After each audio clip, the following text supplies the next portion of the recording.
Hello viewers, I am Dr. Hemchandra Bhatt. I am a pediatrician practicing in Delhi. I am back again. कैसे हैं आप लोग? आशा है सब ठीक होंगे। आज जो टॉपिक है जिस पे मैं बात करने वाला हूँ वो है कॉलिकी पेन इन किड्स, जो बच्चों में पेट का दर्द होता है पहले 6 महीने में, उसके बारे में। अक्सर ओपीडी में कोई ना कोई बच्चा इस कंप्लेंट को लेके आता ही है और माँ बाप को जो फर्स्ट टाइम पेरेंट्स होते हैं स्पेशली उनको इसकी बहुत ज़्यादा एंग्जाइटी रहती है कि ये पेन इतना ज़्यादा बच्चा क्यों हो रहा है और क्या है। तो हम आज इसमें जानेंगे कि इसकी हिस्ट्री क्या है, ऐसे हम कैसे पता करेंगे कि ये कोलिक का पेन है और इसके क्या क्या इसके सिम्टम्स होते हैं और हमें कब ये समझना चाहिए कि ये जो दर्द है अब हमें डॉक्टर को दिखाना है, इसका क्या ट्रीटमेंट है। और ट्रीटमेंट का भी हम ये देखेंगे कि मेडिकली कैसे मैनेज होता है और हम उसको बच्चे को सूद कैसे करा सकते हैं और जो घर के नॉर्मल जो प्रचलित उपचार हैं वो क्या हैं, उनके बारे में भी बात होगी। और मोस्ट इम्पॉर्टेंटली मैं आपको ये बताऊंगा कि आमतौर पे तो ये जो कॉलिक पेन है नॉर्मली होता है, लेकिन कब हमको अपने पीडियाट्रिशियन के पास आना है वो बहुत ज़रूरी है, क्योंकि है तो ये नॉर्मल, इसमें कोई बहुत ज़्यादा परेशान होने वाली बात नहीं है। तो अब शुरू करते हैं। तो सबसे पहले इसकी हिस्ट्री जान लीजिए। एक्चुअली में क्या है कि ये सिंस एज है, जब से बेबीज़ बॉर्न हो रहे हैं तब से ये हो रहा है। तो जब साइंस इतनी डेवलप नहीं थी, बच्चा बहुत क्राई करता था। यूजुअली ये जो दर्द है 4 से 5 हफ्ते पे शुरू होता है और 3 से 4 महीने, मैक्सिमम 5 महीने तक की एज तक चलता है। बच्चा बहुत क्राई करता है, बहुत तेज़ी से क्राई करता है, जिसका कि कोई कारण नहीं होता है। बच्चा बिल्कुल ठीक होता है और अचानक से वो क्राई करने लगता है और बहुत तेज़ी से क्राई करता है। तो लोग को जब समझ में नहीं आता था तो इसको बहुत सारी भ्रांतियों से इसको अटैच कर लिया जाता था। तो उसमें ना जा कर के, बल्कि शॉर्ट में इसको मैं बताता हूँ कि हमारे यहाँ भारत में पहले भी और बहुत आज से करीब 50 साल पहले कई जगह ऐसी भी थी कि बच्चा इतना क्राई करता था, इतनी टेंशन हो जाती थी, इतना पेरेंटल एंग्जाइटी हो जाती थी कि लोग अल्कोहल, अफीम तक यूज़ करते थे कि बच्चा शांत हो जाए, क्योंकि बेबी कंटिन्यूसली रोता रहता था और ये करीब 3-4 महीने तक चलता था। तो और उसको देते बच्चा सो जाता था, जो भी था। ये पुरानी चीज़ें चल रही थी, लेकिन अब धीरे धीरे जैसे साइंस डेवलप हुई है, इसके बारे में हमको पता चलना शुरू हुआ है, लोगों में अवेयरनेस हुई है, तो ये बहुत डिफरेंट चीज़ है। तो आखिर कोलिक होता क्या है? Now you are a new parent, आपके बेबी ठीक है, सब कुछ सही चल रहा है, उसकी ग्रोथ बढ़ रही है। अचानक से आप देखेंगे कि 4 से 5 महीने के बाद आप आमतौर पे एक ही टाइम पे, शाम के टाइम पे बच्चा अचानक से क्राई करने लगता है और बहुत तेज़ी से क्राई करता है और हाई पिच क्राई होती है। तो अब हम कैसे पहचानेंगे इसके क्या खास सिम्टम है? सिम्टम इस तरह से है, नंबर 1 कि बच्चा जो है अदरवाइज नॉर्मल होगा, उसको बुखार, वॉमिटिंग, लूज मोशन वगैरह ऐसा कुछ नहीं, बस अचानक से रोता है। आमतौर पे शाम को रोता है और जब भी रोता है, अगर किसी का बच्चा सुबह रो रहा है तो सेम टाइम पर रोता है, नंबर 1। नंबर 2, बहुत तेज़ी से रोता है, बहुत तेज़ी से क्राई करता है, इतनी तेज़ी से क्राई करता है कि आपके कानों को लगता है, आपको लगता है बच्चे को क्या हो गया। ठीक है। तीसरा क्या है इसमें कि बच्चा जब रो रहा होता है तो अपना मुंह ऐसे कर लेता है, आंखें, और उसका पूरा मुंह लाल हो जाता है, अपनी बैक को आर्च कर लेता है, पूरी बैक जो है पीछे को चली जाती है, पैरों को मोड़ लेता है ना। और कई बार पैर सीधे भी कर लेता है। बच्चे की जो टोन है, जैसे ये हमारा हाथ है, तो ये ऐसे खिंच जाता है। तो बच्चा इस तरह से उसको प्रेजेंट करता है। तो और उसके बाद आप उसको चुप कराने की कोशिश करते हो, वो आमतौर पे चुप नहीं होता है। तो ये कुछ उसके मतलब पहचानने का एक तरीका है। कैसे 6 हफ्ते पे शुरू होगा, 5 महीने पर आराम से ख़त्म हो जाता है, इस तरह का होता है। आमतौर पे सेम टाइम पे होगा। तो इसके कारण क्या है भाई, बच्चा ऐसा क्यों करता है? इसके कोई जो एग्जैक्ट साइंटिफिक रीजंस हैं, कोई एक नहीं है। इट्स अ मल्टीफैक्टोरियल डिजीज, मतलब ये बहुत सारी चीज़ों को इकट्ठा करते हैं तब बच्चे को हो जाती है। क्योंकि बच्चे का जो है ग्रोथ हो रहा होता है, तो जो गट है वो इमेच्योर होती है और उस वजह से भी ये कहा गया है कि जब वो इमेच्योर होती है तो उसमें गैसेस डिस्टेंशन ज़्यादा बनता है, ढंग से पाचन क्रिया नहीं हो पाती, तो भी उससे ट्रिगर होता है एब्डोमिनल पेन। कुछ बच्चों में एलर्जीज होती हैं, कुछ में जो हम मिल्क अगर चेंज कर रहे हैं उससे हो जाता है, कुछ मदर्स की डाइट की वजह से आ जाता है, माँ ने कुछ अपना ऐसा कुछ हैवी खाया या जो भी जिससे कि उसको एलर्जी होती है, जैसे अब माँ के भोजन से भी ये काफ़ी रिलेटेड है। मतलब आपको जान के आश्चर्य होगा कि अक्सर 15 से 20% केसेस में जहाँ बच्चे बहुत रो रहे होते हैं, मेरा एक ही प्रश्न होता है माँ से कि आप क्या खा रही हैं, तो पता चलता है या तो बहुत हैवी राजमा चावल टाइप की कोई चीज़ खा रही हैं, या वो एग्स प्रोटीन है, बीन्स हैं, आपके ये सी फूड्स हैं, फिशेस हैं, प्रॉन्स हैं, ये खाती हैं, या फिर काउ मिल्क ले रही होती हैं। इन वेरी मतलब इंडिया में तो बहुत कॉमन नहीं है, जब मैं यूएस में था तो वहाँ जब हम पढ़ रहे थे तो उस टाइम पे वहाँ के जो पेरेंट्स हैं उनमें ये बहुत इंपॉर्टेंट है कि वो स्मोकिंग करती हैं या वो ड्रिंक करती हैं, तो उससे भी फ़र्क पड़ता है। इंडिया में परसेंटेज बहुत कम है, परंतु ये तय है कि मदर की डाइट से भी ये ट्रिगर होता है। तो हम लोग कई बार कहते हैं कि माँ को आप गाय का दूध पीना बंद करिए, आप एग पीना, एग को कम लीजिए, तो भी बच्चे सूल हो जाते हैं। तो क्योंकि वो सारा सिक्रीट होता है मदर के मिल्क में। और क्या होता है कि जो हमारा एक और इम्पॉर्टेंट इसमें क्या होता है कि जो हमारे बच्चे की जो गट है, जो इंटेस्टाइन है, क्योंकि वो डेवलप हो रही है, तो उसमें जो हेल्दी बैक्टीरियाज होते हैं उनका अगर डिसबैलेंस हो जाए, इसको डिसबायोसिस बोलते हैं, उससे भी ये देखा गया है कि इस तरह का कॉलिक पेन हो जाता है। इसकी एक खासियत है, मतलब इसको एक स्पेशल तरीके से हम लोग कहते हैं, उसको हम कहते हैं रूल ऑफ 3। इस पेन में एक रूल ऑफ 3 में कहा गया। वो क्या होता है कि आमतौर पे एक दिन में 3 घंटे का होगा, हफ्ते में 3 बार होगा और लगभग 3 हफ्ते तक चलता है।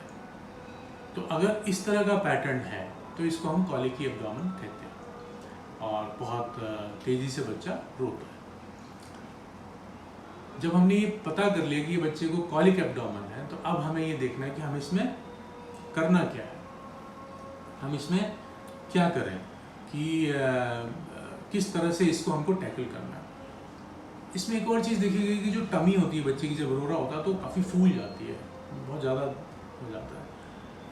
एक और इसमें क्वेश्चन पूछते हैं कि क्या जो बच्चों को माँ का दूध दिया है और जिनको हम टॉप फीड कराते हैं या फॉर्मूला फीड देते हैं, उनमें कोई अंतर है कि इसमें कॉलिक कम होगा, उसमें कॉलिक कम होगा। सरप्राइजिंगली ये देखा गया है आमतौर पर breast feed is very helpful, but इसमें लगभग सेम बच्चों में, चाहे वो माँ का दूध पी रहा हो चाहे ऊपर से दे रहे हो, अगर कॉलिक का जो परसेंटेज है वो लगभग बराबर ही बच्चों, मेल बच्चों को भी उतना ही होता है, फीमेल बच्चों को भी उतना ही होता है, टर्म बच्चों को भी उतना ही होता है, जो कि पूरे महीने में पैदा हुए हैं और कम दिन के पैदा हुए हैं तो भी उनको भी उतना ही होता है। तो इसमें कोई बहुत ज़्यादा अंतर नहीं है कि माँ का दूध पिलाया गया है कि नहीं पिलाया गया, ठीक है।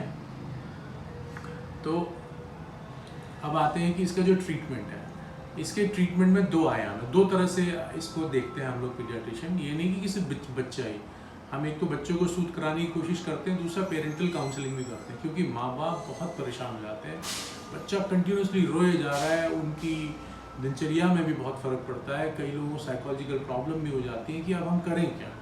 हमें रात में बच्चा जग रहा है, फिर इतना रो रहा है, कंसोल नहीं हो रहा है, रिपीटेड हम डॉक्टर के पास आते हैं, डॉक्टर कहते हैं कि ये कर लो, फिर भी बच्चा रोए जा रहा है। तो और रोज जैसे ही बच्चा रोता है तो माँ बाप को लगता है क्या प्रॉब्लम है, तो हम उनको ये बताते हैं कि ये नेचुरल प्रॉब्लम धीरे धीरे ठीक हो जाएगी। तो हमें इसमें करना क्या है, तो हम इसमें क्या करते हैं, प्रीबायोटिक्स एंड प्रोबायोटिक्स का भी यूज़ करते हैं। वो स्पेशल आते हैं, वो पीडियाट्रिशियन के पास अगर किसी को जाना पड़ेगा तो वो ऐड कर देते हैं। कई बार हम फॉर्मूला मिल्क अगर कोई चल रहा है उसको चेंज कर देते हैं, ठीक है ना। और कुछ ऐसी मेडिकेशंस हैं जिनको कि हमने देखा है कि बहुत हेल्प करती हैं। मैं किसी चीज़ को प्रमोट नहीं कर रहा हूँ, लेकिन कॉलिकेट ड्रॉप्स करके आते हैं, वो 3 या 4 ड्रॉप अगर आप बच्चे को देते हैं तो बच्चे की जो आंतों में या जो पेट में जो गैस बनी होती है वो थोड़ा सा शांत हो जाती है। तो ये तो एक तरीका हो गया जो नॉर्मल में हम मेडिसिन देते हैं। तो ये क्या बहुत इफेक्टिव है, कई बार बहुत इफेक्टिव होती है, कई बार बहुत ज़्यादा इफेक्टिव नहीं होती।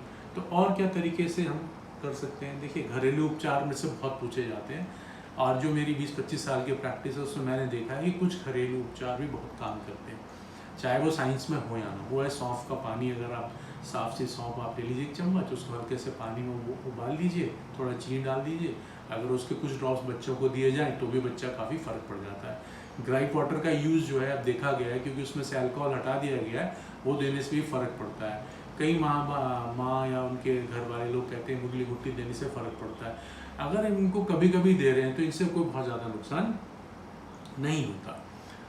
अब एक इम्पॉर्टेंट चीज़ आती है कि हम इसको ये सब चीज़ें तो करा रहे हैं, तो ऐसा क्या हो कि ये क्या हम इसको प्रिवेंट कर सकते हैं? कुछ हम ऐसा कर सकते हैं जिससे कि बच्चे को ये कॉलिक पेन ना हो। हाँ, एक बहुत इंपॉर्टेंट तरीका है वो करने का कि बच्चे को हमेशा अपराइट रखना है, सर ऊपर और नीचे दूध पिलाते हो, लेटा के दूध नहीं पिलाना है। अगर ये बच्चे का हेड है और ये उसका पैर है तो ये ऐसे होना चाहिए, बेबी 45 डिग्री से ऊपर हो, और तब हम उसको फीड कराएं। और फीड कराने के बाद अगर उसका सर हम कंधे के ऊपर रख करके उसको बर्पिंग करानी है। बर्पिंग का मतलब है कि उसको थपकी देनी हल्की सी, 15 से 20 मिनट तक उसको डकार आ जाए, ताकि वो अगर वो सीधा बच्चा अगर अपराइट रहेगा तो जो मिल्क जो एयर लेता है साथ में बच्चा दूध पीते वक्त, एयर की चर्निंग भी होती है, उससे भी एब्डोमिनल पेन होता है, तो वो गैस रिलीज हो जाती है और उससे भी एब्डोमिनल कॉलिक बहुत कम हो जाता है। तो ये बर्पिंग एक बहुत ऐसा इम्पॉर्टेंट हम लोग बताते हैं जिससे कि आप अपने बच्चे की कॉलिक को कम कर सकते हैं। दूसरा, मदर की डाइट तो मैंने बताया है कि उसमें ये सब ना हो तो ये कॉलिक नहीं होगा। अब एक और बड़ा इम्पॉर्टेंट है जिसको मतलब बुक्स में तो या हम लोग साइंटिफिकली तो नहीं, पर हमने देखा है कि अगर हम बच्चे को नीचे लेटा करके उसके पैरों को, उसकी नीज को उसके पेट के पास ले जा करके फिर खींचेंगे ऐसे, तो उससे भी कई बार बच्चे की गैस रिलीज हो जाती है और एब्डोमेन कॉलिक जो है वो काफ़ी हद तक रिलीव हो जाता है। तो ये तो है जो इमीडिएट मेजर्स जो हमको करने हैं, और इससे जो है बच्चे को काफ़ी आराम आता है, 30 to 40% टाइम पे आराम आ जाता है। और हम क्या कर सकते हैं जब सूदिंग, मान लीजिए बच्चा इस करने के बाद हमें और सूदिंग के लिए क्या करना है, आप कोई म्यूज़िक चला सकते हैं, आप जगह को बदल सकते हैं, आप बरामदे में ले आ सकते हैं। कुछ बच्चों में देखा गया है कि अगर आप उसको गाड़ी में ले जा करके कार में ले जा रहे हैं या नीचे वॉक पे चले गए, आपने अपना वो माहौल चेंज कर दिया, तो भी बच्चा डिस्ट्रैक्ट होता है और वो चुप हो जाता है।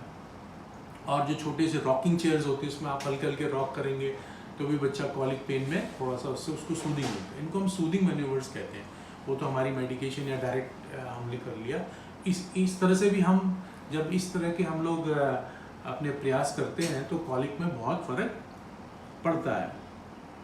एक और चीज़ जो मैंने देखी है और जो साइंटिफिकली प्रूवन भी है कि अगर मान लीजिए बच्चे का केयर पेरेंट्स नहीं कर रहे हैं और कोई और देख रहा है तो यूजुअली वो पैसिफाई नहीं होते हैं। तो ऐसे में अगर पेरेंट्स का वॉइस है वो खुद बोलें और खुद उनको टेक केयर करें तो बच्चा शांत हो जाता है। और हमेशा बच्चे को सीधे ऐसे ऊपर रख करके आपको अगर आप थपथपाएंगे, ऐसे हल्की हल्की सी थप्पी देंगे उसको, तो भी सो जाता है। एक और बड़ा इंटरेस्टिंग मैनूवर है जो कि आप करेंगे अगर बच्चा आपका कॉलिक है तो उससे बहुत उसको रिलीफ मिलता है कि आप उसको नीचे लेटा दीजिए और अपने हाथों में हल्का सा कोई भी ऑयल ले लीजिए और उसको जो है नाभि के चारों क्लॉकवाइज, जैसे घड़ी घूमती है वैसे आप धीरे धीरे धीरे घुमाइए, हल्का हल्का उसको आप करते हैं। ऐसे घुमाते घुमाते तो देखा गया है कि करीब 40 से 50% बच्चों का कॉलिक पेन ख़त्म हो जाता है या कम हो जाता है। तो ये बहुत सारी चीज़ें थी जो कि जनरली हम लोग घर पे यूज़ कर सकते हैं और 90% केसेस में आपको हमारे पास आने की ज़रूरत नहीं होगी। अब एक और बड़ा इम्पॉर्टेंट क्वेश्चन होता है पेरेंट्स का कि सर क्या हम पैसिफायर यूज़ कर सकते हैं? वो मुंह में लगा देते हैं, बच्चा रोता है, उसको चूसता रहता है। अब इसका आंसर हाँ भी है और ना भी है। हाँ इसलिए है क्योंकि अगर हम उस टाइम बच्चा बहुत रो रहा है, आप बहुत परेशान है, आपने लगा दिया, बच्चा चुप हो जाता है, लेकिन वो कई बार कॉन्स्टेंट सोर्स ऑफ इन्फेक्शन बन जाता है क्योंकि वो कहीं टच होता है और बच्चे को इन्फेक्शन आ जाता है। ओकेजनली आपने कभी कभी यूज़ किया तो कोई प्रॉब्लम नहीं है, पर कम यूज़ करना चाहिए। तो इस तरह से आप अपने बच्चे को पैसिफाई करा सकते हैं। अब आती है कि ये प्रॉब्लम में हमको कब डॉक्टर के पास जाना है। तो आपको इन चीज़ों का विशेष ख्याल रखना है। इनको हम रेड फ्लैग्स बोलते हैं या आप समझ लीजिए कि ये एक आपके खतरे की घंटी है। जो चीज़ मैं बताने जा रहा हूँ अगर ये सब बच्चे को है तो अगर कॉलिक पेन मतलब पेट में दर्द के साथ बच्चा दिन में 6 से ज़्यादा बार दस्त कर रहा है, 4-5 से ज़्यादा बार उसको वॉमिटिंग हो जा रही है, या जो दस्त चाहे कम कर रहा है लेकिन उसमें ब्लड आ रहा है, बच्चे को मोर देन 100.4 डिग्री का फीवर है, बच्चा सुस्त हो गया है और बच्चा फीड लेना छोड़ देता है।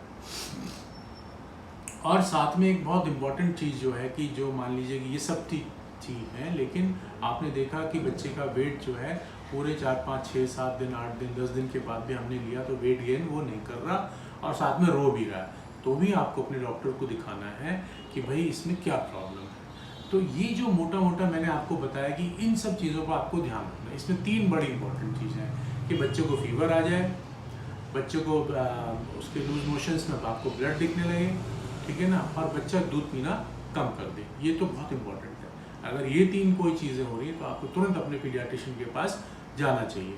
तो मैं इसको समराइज़ करता हूँ। तो कॉलिक है, कब होता है? 4 से 5 हफ्ते से लेकर के 5 महीने तक। खास एक ही टाइम पे होगा, बच्चा बहुत तेज़ी से रोएगा, उसका कोई कारण आपको समझ में नहीं आएगा।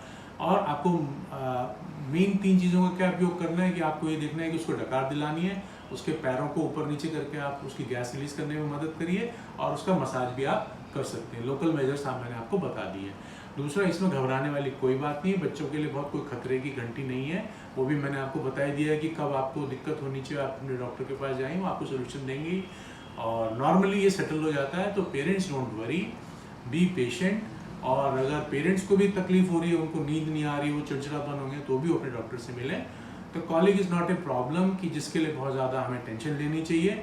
बस ये ध्यान रखने की ज़रूरत है, इसको हम पहचान लें कि कोई और सीरियस बीमारी तो बच्चे को नहीं है। I hope I am clear, और आप बहुत अच्छे तरीके से पेरेंटिंग को एंजॉय करिए। और पेरेंटिंग तो चलते, मतलब it's what you call ups and downs and long process, and hope everything will be good. कोई आपको ऐसी परेशानी इस केस में कॉलिक की पेन में नहीं आने वाली है। तो आप अपना बहुत बहुत ख्याल रखिए। धन्यवाद।